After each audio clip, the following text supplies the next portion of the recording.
অবৈধভাবে বিএনপি নেতাকর্মীর নাম ব্যবহার করে অভিনব কৌশলে মাস্ক পরিধান করে চাঁদা আদায়ের অভিযোগ ওঠে স্থানীয় নেতাকর্মীদের বিরুদ্ধে।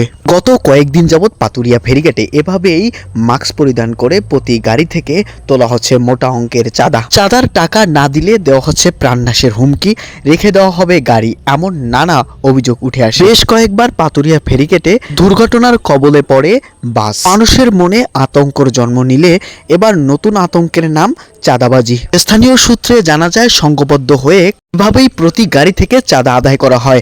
আলাদা আলাদা 2 থেকে 3 জন সংঘবদ্ধ হয়ে এভাবেই প্রতি গাড়ি থেকে চাঁদা আদায় করা হয়। চাঁদা আদায় করা হয় সাধারণ মানুষের কাছ থেকেও। হঠাৎ করে অবৈধ এই চাঁদা রুখতে ভিডিও এবং অন্যান্য সাংবাদিকদের হাত থেকে বাঁচার জন্য অভিনব কৌশল হিসাবে বেছে নিয়েছে মাস্ক। স্থানীয় সূত্রে আরও জানা যায়, চাঁদাবাজির এই ভিডিও ধারণ করলে মোবাইল সহ অন্যান্য ভেঙে ফেলারও হুমকি দেওয়া হয়। সর্বনিম্ন 250 টাকা থেকে শুরু করে নেওয়া হচ্ছে 1000 টাকা পর্যন্ত এই চাঁদা। কেউ মাস্ক পরে, আবার কেউ গামছা দিয়ে মুখ ঢেকে এভাবেই চাঁদা আদায় করে।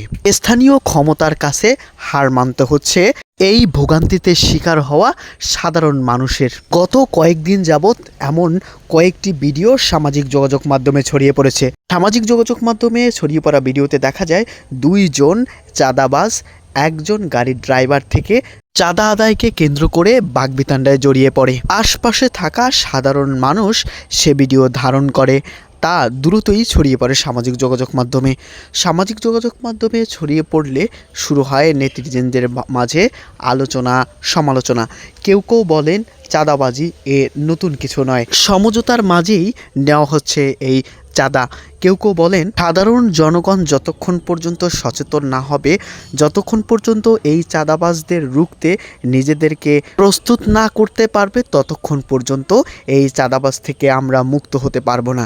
চাঁদাবাজ কোনো দলের নাম ব্যবহার করা অধিকার নেই। আর মূল কথা হলো, চাঁদাবাজ কোনো দলের নয়, চাঁদাবাজ আমাদের সকলেরই শত্রু, এমন নানা কথা উঠে আসে।